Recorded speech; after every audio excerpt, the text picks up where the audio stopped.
All right, thank you for bearing with that loading up of the recorder. Gonna hit F5 here.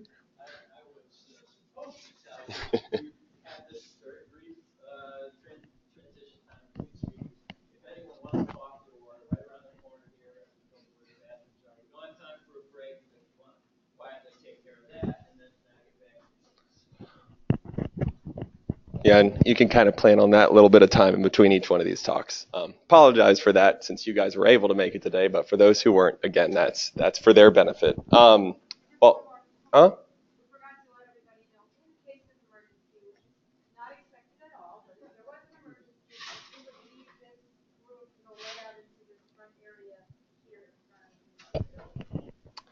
Great. All right. Now, without much further ado, our next speaker is Phill Sexton with WIT Advisors. Phill Sexton is the founder and managing director for WIT Companies, LLC, and WIT Advisors, Inc., who do whatever it takes to develop, support, and empower sustainable solutions, business, and the environment. WIT Advisors administers the Sustainable Winter Management, or SWIM, program and certification for properties. WIT Advisors and Phill is the industry advisor for the Snow and Ice Management Association, otherwise known as SIMA. He also serves as a professor at the Center of Agriculture and Natural Resources of the State University of New York at Cobleskill. Did I say that right? Where he teaches the school's landscape firm management course and also co-founded the first college accredited snow management curriculum in North America. Phil's education includes degrees in agriculture, horticulture, business management, and economics from the State University of New York. He earned his master's degree in sustainability and environmental management from Harvard University with a focus on corporate innovation and sustainability. His thesis research, a sustainability analysis of the commercial winter management industry's use of salt, is published and archived by Harvard University. And Phill, please take it away. Thank you, sir. Appreciate it.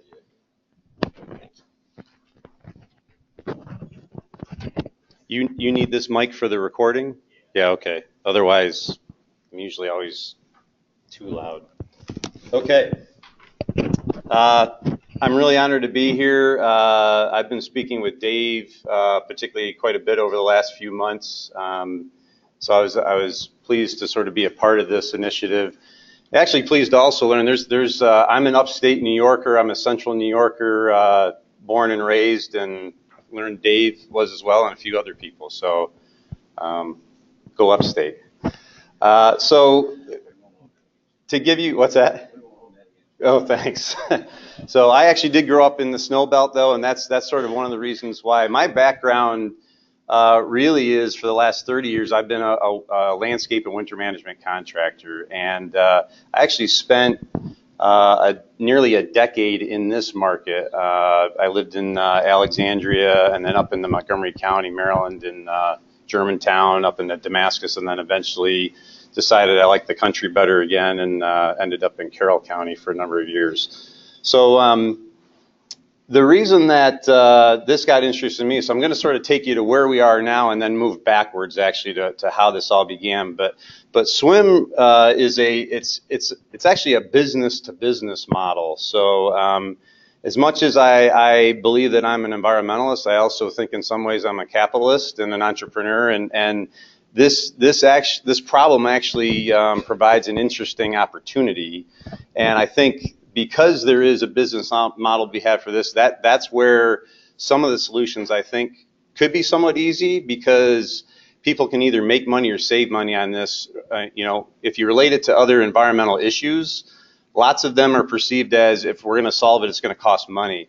In this case, we're in a situation where I think it could actually be a benefit using less. So we don't always have that opportunity when we have problems like this. Let's see here. So I can just exit out, Will, right? So just a little bit of background, though. SWIM, the vision of SWIM really is just providing a new way of doing business. So we like to consider ourselves the positive disruptors of the industry. And our focus, although we have a model that's for both private parking lots and roadways, our focus really, we feel the low-hanging fruit for us is the private parking lot setting. So the mission really is just to enable a better way for my industry that I cut my teeth on to handle things in a much better way, more responsibly, for protecting properties that contractors service while we protect our water. We have some pretty aggressive short-term goals of reducing salt waste by 3 billion pounds. And really just when I started thinking about it, in my career, for nearly 11 years, I was one of nearly 100 partners in the largest landscape winter management firm in North America. It was actually headquartered in Montgomery County for a number of years. But my last role before I left that partnership was I was the chief executive for snow operations for our entire operations throughout North America, 102 locations. So why I'm very passionate about this is I purchased a lot of those boats. I purchased more salt than any contractor in North America. And so I really take it personally that for a long time, I was potentially indirectly the single largest user on the private side. So I take that very seriously in that when I think back now on my past experience and on current experience working with the Snow and Ice Management Association, working with contractors, working with properties, there's a lot of real legitimate waste that's going on that I just want to highlight from a practical level as the single, maybe largest offender of that. Again, indirectly, I wasn't putting all this salt down, but we certainly weren't aware of the issues that have been brought to light now. So it's a big opportunity. The reason why I got really interested in this in the beginning was our firm was hired to work with the New Hampshire Department of Environmental Services, who started a program called the Green Snow Pro certification. And it's an interesting model that I know I've shared with some of you what it is, but they were really responding to this chart, which was back in the sort of late 90s, early 2000s. The I-93 corridor was being proposed for expansion. So that's the corridor that leads sort of from South Boston all the way up into the lakes, sort of resort areas of New Hampshire. And the EPA actually blocked that project because of highly contaminated watersheds adjacent to that I-93 corridor. So, naturally they had to go to, they actually instructed the New Hampshire DES to start working with the DOT there. In turn, this study came out which said, well, we understand that we may be a contributor, but do you know that actually more than half of this problem is actually coming from parking lots? As soon as I saw that bar graph, I said, oh, the target just got shifted to us. But what's interesting is from my experience again, but the people that are putting the salt down in the private sector aren't necessarily the ones that control policy on that. They're just following instructions really from clients, right? So I just want to stress that Chuck talked earlier about what the barriers are. Well, the barrier in this case really is the fact that you're dealing with an industry that's very hard to even find. We're a bit invisible, both in when we're doing the service and then where you can find all these contractors. So what I decided to do was sort of in parallel with this, I didn't mean for this to happen, but sort of everything happens for a reason, is at the same time I was actually studying ecological landscape design and management. I decided at age 44 to go back to school. My wife was really thrilled with that idea with all these kids at home and everything. And I was really fortunate enough to be accepted into the sustainability program at Harvard. And lo and behold, when they started to understand,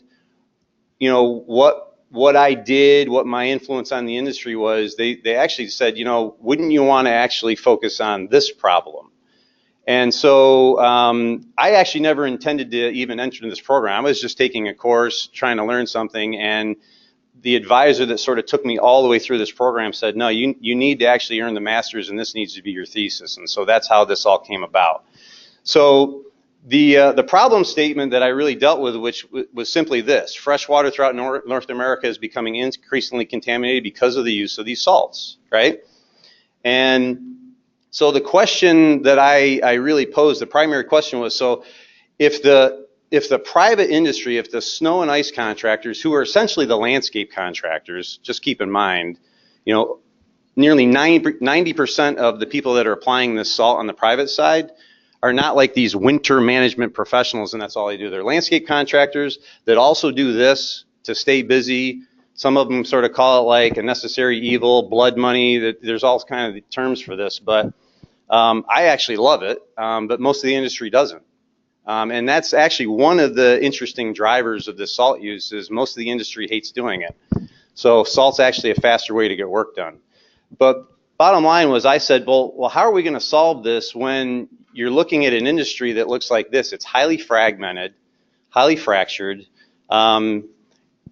Although Virginia doesn't show up in the top 10, I can tell you from a salt use standpoint alone, I believe that it is, just through my own experience and looking at a lot of other data, because as Lauren said earlier, you get a lot of these. I'm very familiar with how snow works here. This, in my opinion, is the single most difficult snow market, I believe, in North America, because you have so much more variability than anywhere else. So it's interesting to me, like in my career, I've actually worked 300-year plus snowstorms.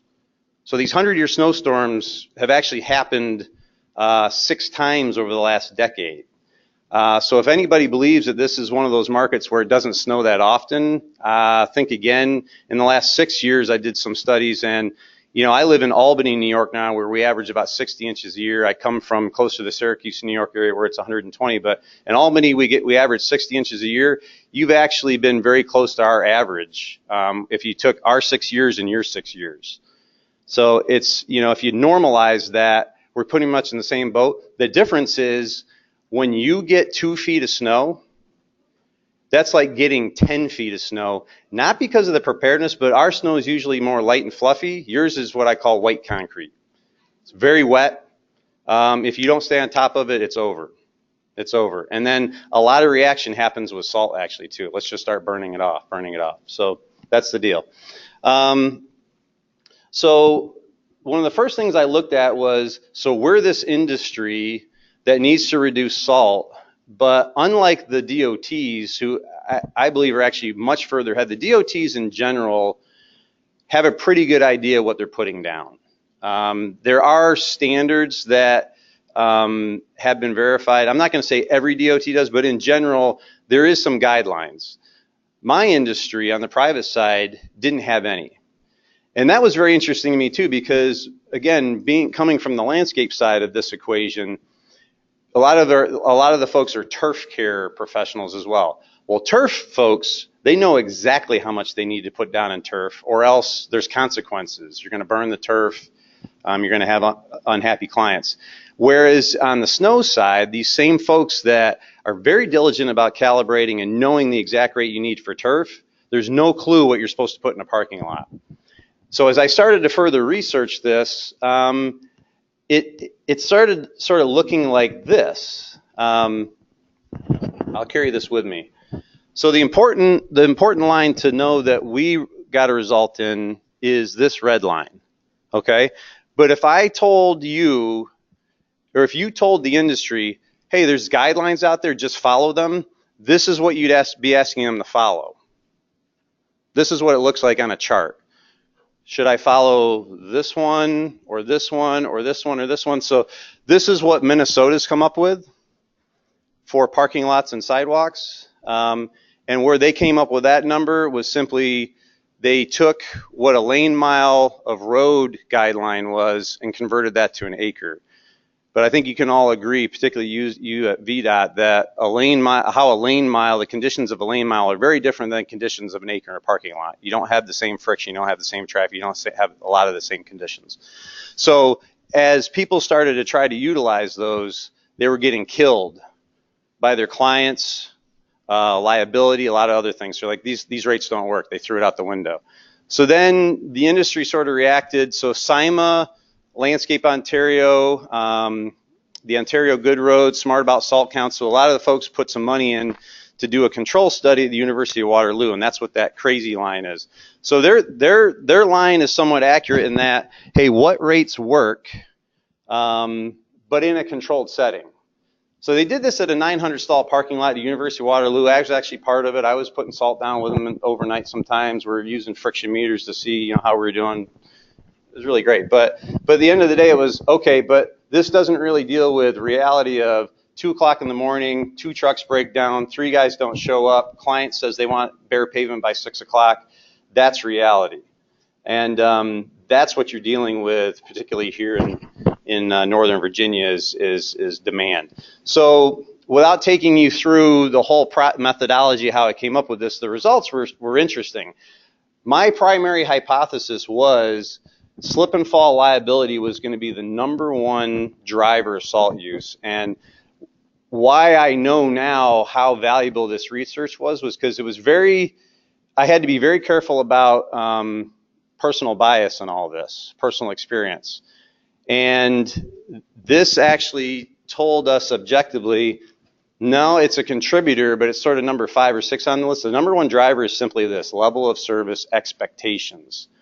So I think Bryant said it earlier, but about a year into this research, my advisor said, so Phill, understand the rabbit hole that you've decided to go down really is going to end up becoming a human behavior issue.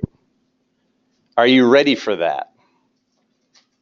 And I almost stopped. I said, I don't know if I want to get into this. But he said, no, keep going.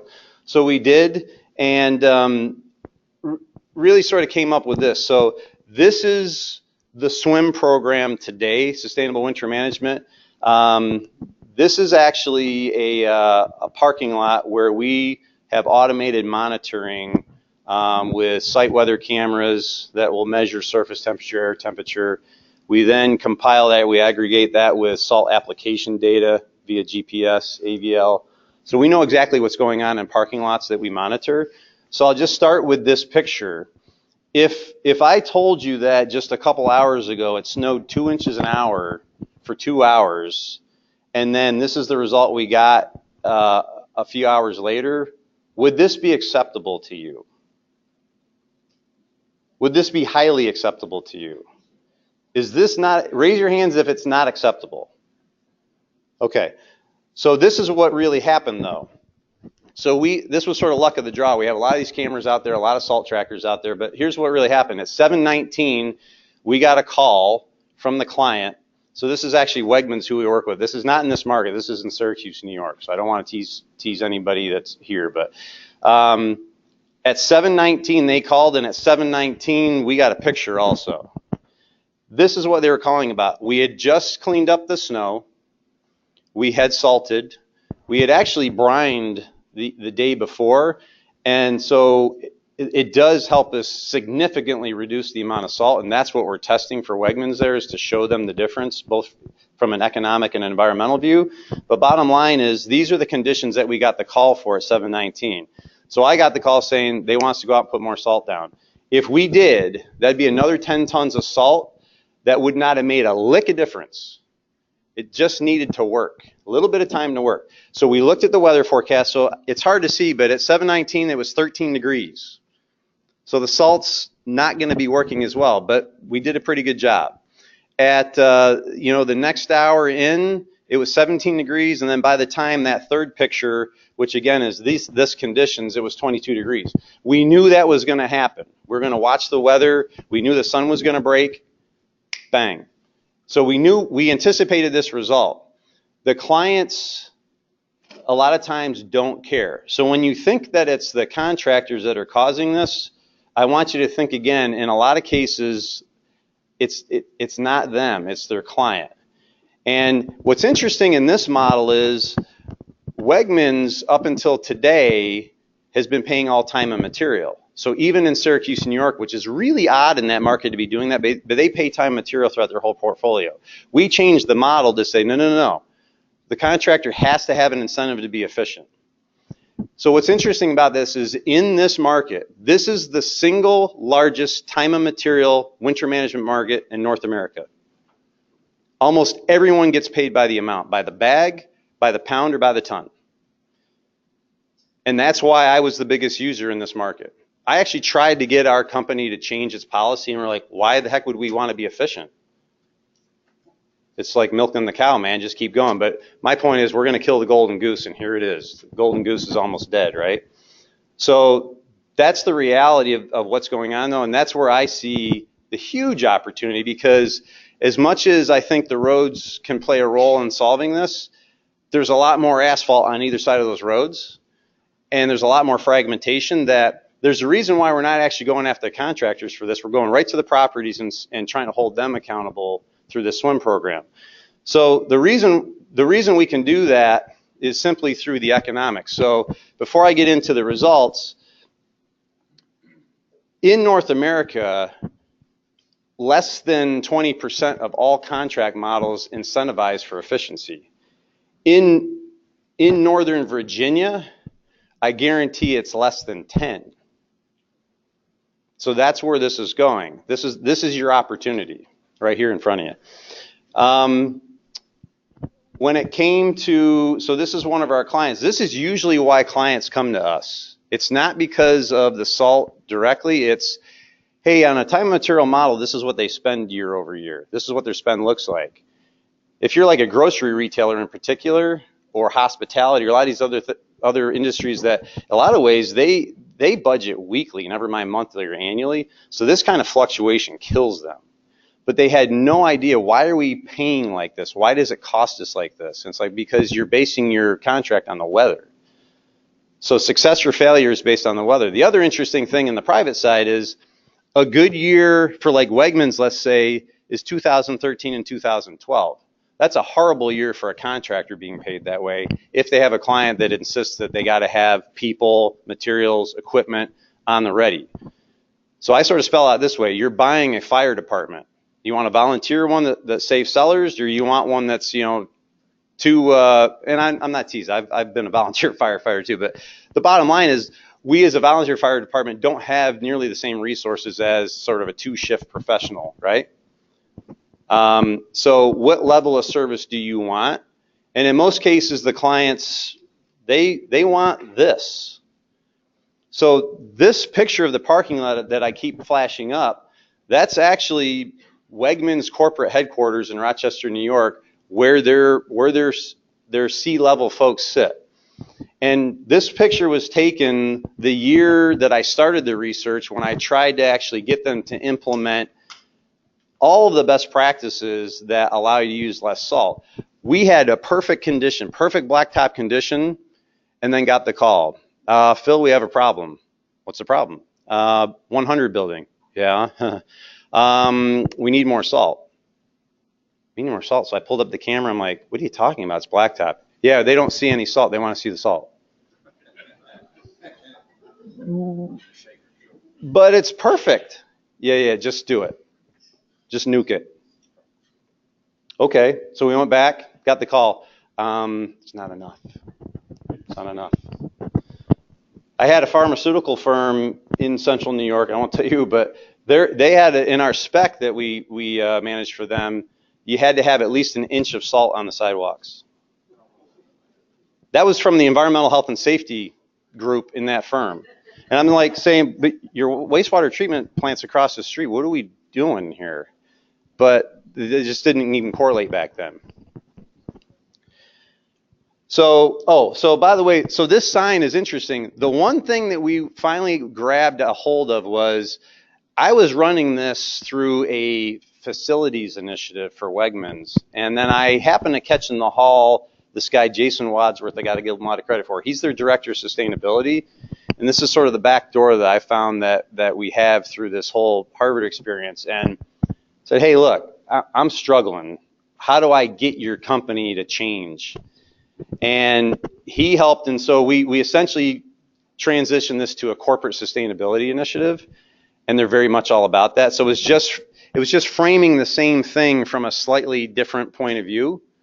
And it made all the difference to the point that they put signage up every year. We're actually using chloride-free products even, and all their entranceways, all the sidewalks. We're actually trying to bring it a little bit further out in the main drive lanes. So it's a culture change. It's a culture change because, you know, as I sat around that corporate table with finance, admin, with their risk management folks, with facilities, with sustainability, with internal audit, it was very interesting. The one thing that they knew consistently was, when in doubt, throw the salt out. They're a very high quality brand. Does anybody shop at Wegmans? It's like this experience, right? I live in Schenectady, New York, where Price Chopper's headquarters. So the families actually have this agreement. So we'll never have one. So you're very lucky. But the bottom line is, this really did become this culture change thing, and that's what it's about. And I love to say that the environmental side of this coin is one of the primary drivers for them, but it's not. They certainly have, it's occurred to them now, like, holy smokes, and we're more environmentally responsible, win-win. And so that's how we're framing this as a business model. So these are the guidelines. Nothing of these is necessarily exclusive or intrinsic. It's just the way we package it is a little bit unique, and the way that we monitor it and hold properties accountable. And the first way we hold them accountable is, do you want to save money or not? So we're the carrot in all of this. Perhaps, you know, some of us are going to be the stick, but I like to think of it more as like we're the belt, and perhaps the environmental side of this could be the suspenders. So perhaps, you know, more of a supportive role. This is really what they're doing. We've changed the contract model. We're monitoring, we're measuring, we're anti-icing, we're using optimization technology, including different types of plows, pre-wetting at the spinner, automated monitoring, you know, throughout the season. We're actually working with contractors every time there's a storm to say, hey, I noticed here your rate per thousand was this, and then here was this. Do you know why there's a difference? Sometimes they don't know, so we're helping to train on that side. And then obviously the certification is more the accountability. So we spell that out. SWIM really is lead. So the buildings understand lead. This is lead for the parking lots in the wintertime. They like it. So here's what we've normalized so far is results just from Wegmans. They have more than 67 stores, but a lot of them they don't own. They're actually the tenant. But just through normalizing what we've seen they did last year, this past season, which, by the way, didn't end until the end of April for us in Syracuse. It was kind of bizarre. But this is what it looks like for them. As soon as they saw that 1.7, it was on. It also looks like this for them. They want to grow by approximately 5 stores a year. If we can get them to normalize this through their whole chain, it allows them to potentially add another 10 to 12 stores without any additional cost. Their cost for snow management has been going exponentially greater than their rate of growth itself. So they know that this is a huge opportunity for them. And again, I think that's what makes it a big opportunity for us, because they're a mover and shaker in the parking lot world. If we, you know, once we get them fully on board, that's why I was here yesterday. They are going to implement this in 3 of their stores. They're going to pilot in 3 of their stores in Northern Virginia this next snow season. We've already met with the contractor. Everybody's bought in. We're already changing the contract model. So they're a leader in this. So I want to give them a little bit of credit for that. And really what it means, just from, I look at things operationally, and just operationally, this is what it looks like. It's just that many fewer trips, even for a contractor. So we're giving them the incentives. And furthermore, this whole model then gives them a bit more fixed revenue stream as well, so more predictable and repeatable. So we're making the cost predictable and repeatable on the Wegmans side. We're making the cost predictable and repeatable for the contractor side. So now suddenly they're at equal ends of the success spectrum versus, you know, good year for one is a bad year for another. So that's just never a good situation to be in. And, you know, furthermore, that's why, again, cutting corners, cutting costs, a lot of times means I'll just use salt instead of plow. So back to Warren's point about, you have a lot of the little storms, the ice storms, all that. If I get, say, 1.5 inches, you should plow it, even if it's only 1/2 inch, but it's just a heck of a lot easier to salt it. Just, there's no 2 ways about it. So if I have an incentive now to then start saying, I wonder if it is more efficient now, we're getting them to think now. So it's culture change. So this is their success. Again, predictable, repeatable costs, reduce impact on the environment. And now they love to promote as a sustainable company. They've been awarded plenty of sustainability awards. Now they have a way to apply it to winter management. We do focus on roads too, so I'm just going to show you briefly what we're doing in the Lake George, New York region. We're working with actually 10 municipalities, but 4 of them we've really concentrated on. And one of them is actually, we're verifying the data first, but one of them we anticipate will be awarded the road certification from SWIM. Because over the last 3 years, we have been able to reduce salt use there by 30%. So they're a leader in this in that region. And we know this through, again, weather data, cameras. We've been tracking salt for 3 years. They never tracked it before. They never had a target range for what they wanted to use. So I think you'll find once you sort of get below like the VDOT levels, you know, we have New York DOT, who's the single largest user of salt in North America for reasons. But once you get sort of below that and some big regional operations, the smaller groups are very much, they very much behave like the landscape industry, believe it or not. So same constraints with budget, same constraints for constituents that just want blacktop now. Not a lot of information, not a lot of guidelines. I'm finding in almost every case except for one in Lake George. So what's the rate of application you're at least targeting? Whatever it takes is really what it is. And so we're trying to help adjust for that. So thanks again for having me. Happy to answer questions, I guess, this afternoon, right? Well, we can take a couple of clarifying questions. Oh. Bill, we'll start with you. We'll hold it to no more than 5 minutes. I think the environmental field, we've been here before with respect to fertilizer. We found that the large users, large farms, generally fertilize only as much as necessary for their profit margins are small. Hey, homeowner goes crazy. You know, my neighbor, I have a notorious neighbor who uses 1 bucket of salt on 10 steps for every storm. That's his measure. That's his measure, yeah. The storm coming, it's a bucket. He doesn't feel happy unless he uses that whole bucket up. How do you get to so many of those things? You know, the Western kind of fall into that category of perhaps small family farms or something. Still who have a commercial need to monitor their costs. But for those for whom the cost of applying something is generally meaningless, how do you get them to curb their appetite?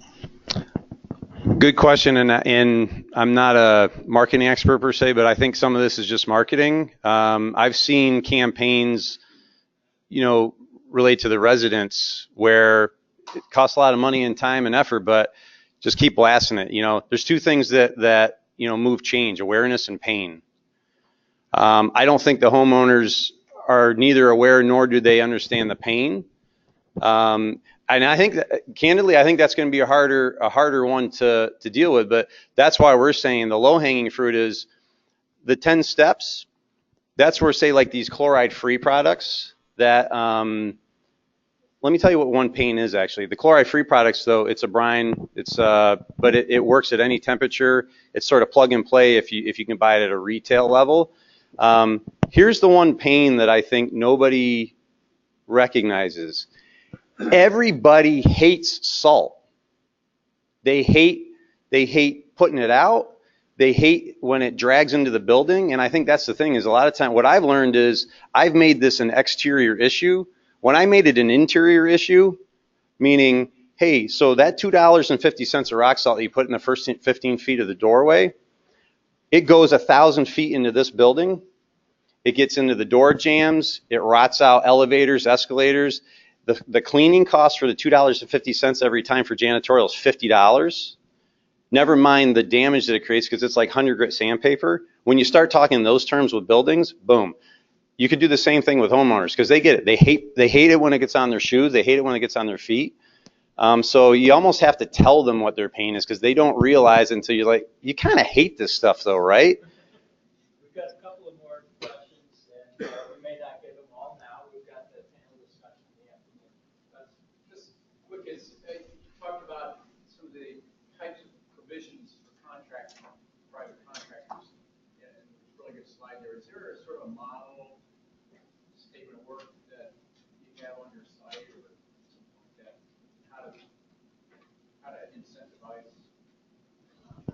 Yeah, I mean, again, I'm also a capitalist, but some of it's, yeah. Yeah, actually, CAI is a group that we have engaged with. Um, so that framework, starting with measure, you got to measure. You can't improve something you don't measure. Peter Drucker said it, not me.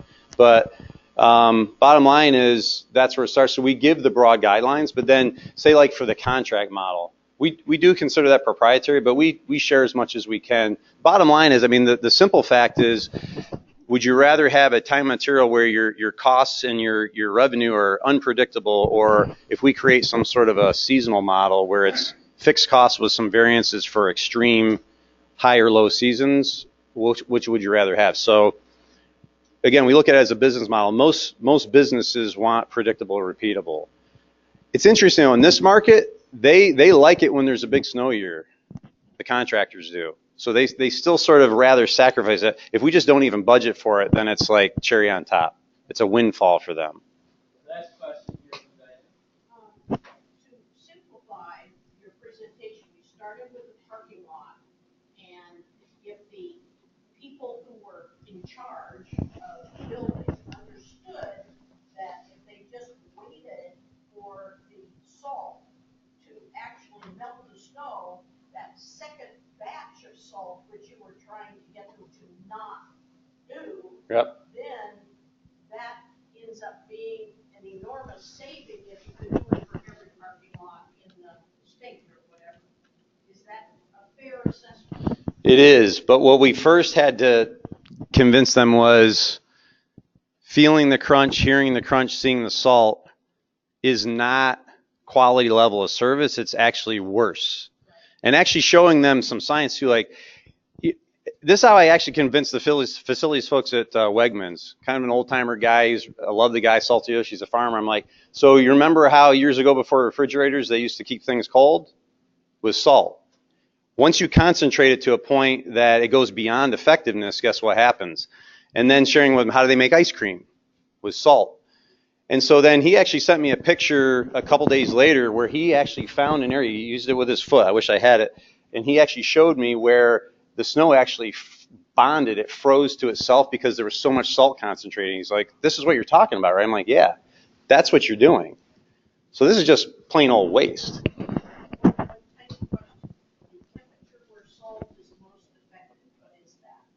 Down to 15 Fahrenheit. So the rule is this: 15.5 minus 25. 15 degrees practical freeze point, not eutectic. Eutectic goes way beyond that.